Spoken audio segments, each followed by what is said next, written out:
Bueno, la semana pasada se aprobó la ley bases y el paquete fiscal. Y con el paquete fiscal, cambios en términos tributarios, por ejemplo, con las escalas del monotributo. Saludamos a Guillermo Poch, él está con nosotros, es tributarista, bienvenido. ¿Cómo les va? ¿Todo bien? Muchas gracias por venir. Bueno, empezando por el monotributo, porque tendremos nuevas escalas a partir de la ya reglamentación en el caso del paquete fiscal. ¿Qué tenemos que saber sí o sí? Bueno, lo más importante es, de alguna manera, que los los que son prestadores de servicios, llámese una maestra particular, un plomero, un pintor, un abogado, un contador, puede quedarse en el mundo del monotributo aún facturando aproximadamente 5.600.000 pesos. Se subió mucho las alícuotas, más o menos, el monto máximo de facturación en cada una de las categorías, aproximadamente un 300% es lo que se incrementó, pero sucedía que los prestadores de servicios ahora podían facturar hasta aproximadamente 1 millón de pesos. Entonces, tener esta posibilidad de ir a las categorías máximas, que eran solo para los vendedores que vendían bienes, la verdad es una buena noticia porque va a permitir que mucha gente que había quedado afuera pueda reingresar. Otra buena noticia de alguna manera que es importante porque la verdad la gente lo estaba sintiendo, el tener que ir al mundo de lo que es el régimen general. Hay que presentar impuesto a las ganancias, hay que presentar IVA todos los meses. Son dos noticias buenas. Que la gente pueda reingresar al monotributo. Aquellos que lo perdieron durante este año tienen por excepción la posibilidad de reingresar. Y los que lo perdieron antes, bueno, van a tener que hacer ese parking, esa estadía durante 3 años. Pero los que lo perdieron este año tienen la posibilidad de volver.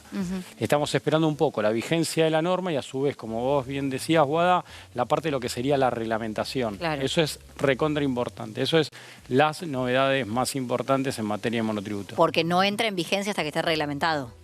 Las normas, acá voy a ampliar un poquito tu pregunta, Guada, que está buena y está bueno para la audiencia, porque a veces todos están esperando solo que se sancione la ley, el paquete fiscal, y en los hechos después tiene que terminar habiendo una reglamentación, primero del Poder Ejecutivo, o sea, Presidente de la Nación, tiene que firmar un decreto y después tiene que haber un acompañamiento de unas normas que las da el fisco, la FIP. Claramente esto va a ser noticia en los diarios cuando entre en vigor la norma y cuando termine estando reglamentado, entonces falta un poco de tiempo. Hay una particularidad en cuanto a la vigencia de la norma y ahora estoy hablando un poco técnico como para decirle a la gente esperen, no es tan inmediato esto porque también supuestamente entraría la norma, la ley estaba pensada para que se emitiese antes, no hubo una modificación en ese sentido, entonces entraría después que el presidente firme, un mes después, pero creo que eso se va a tratar de subsanar. O sea, ¿Tiene algún aspecto negativo la norma? Quedaron algunas cuestiones, siempre hay puntos para uno poder llegar a decir, bueno, hubiese sido preferible otra situación. No se incrementaron, el monotributo tiene distintos parámetros. Uno es la facturación, que es un tema muy importante. Sí. Después tenés consumo de electricidad, pago de alquileres, metros cuadrados asignados a la explotación, a la actividad que uno tiene. Esos parámetros en los alquileres no subieron. Entonces, ¿qué puede pasar? Alguien tiene 68 millones de pesos para facturar, pero tal vez lo perjudica después el alquiler. Me parece que ahí faltó una vuelta de tuerca como para hacerlo algo más armónico que suba todo con armonía. Entonces alguien podría hacer de que por una cuestión de monto máximo de alquiler pierda esa posibilidad de entrar en las categorías más altas. Pero es importante que tal vez alguien, no sé, un contador no está pagando alquiler o lo trabaja home office, de alguna manera esa posibilidad de facturar hasta 5 millones de pesos me parece algo importante. ¿No? ¿Qué pasa con el monotributo social finalmente? Bueno, ahí el monotributo social, yo siempre le tuve que decir, viste, como que le hacemos un poco de ruido a la gente. En base al monotributo social, o sea, lo que termina pasando no queda, pero también, o sea, tenés la posibilidad de entrar en las categorías bajas dentro de lo que es el monotributo en definitiva. O sea, tenés las primeras categorías, se eliminaron unas exenciones que antes alguien no pagaba el componente impositivo, o sea, pagaba solo el componente social.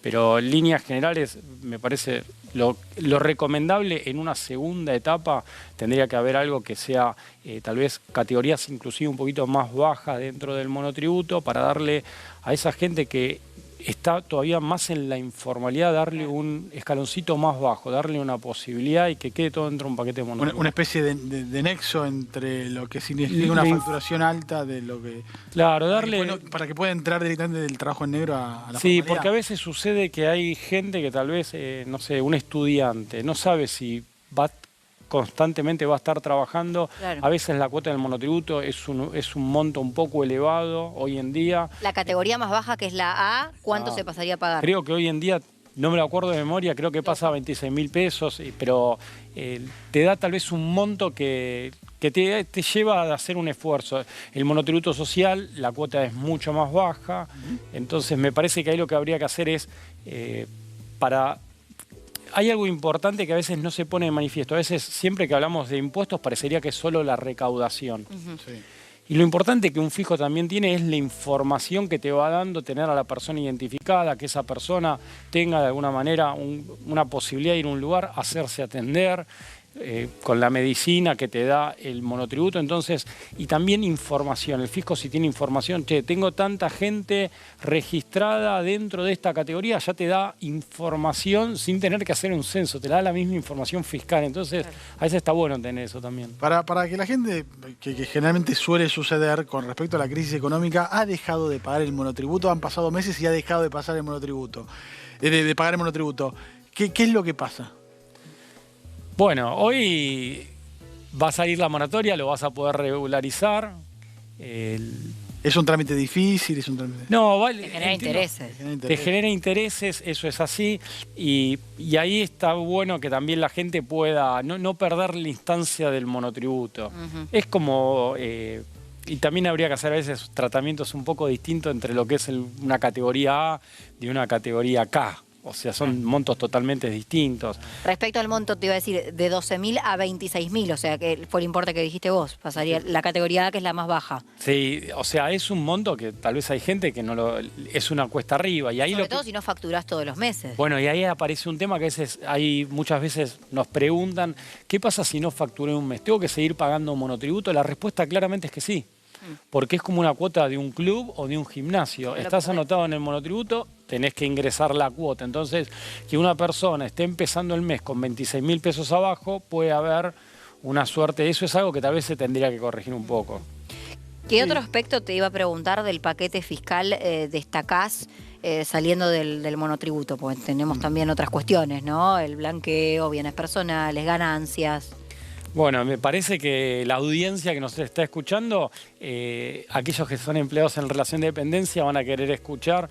Bueno, hay una reincorporación dentro de lo que va a ser el recibo de sueldo, esa línea impuesto a las ganancias.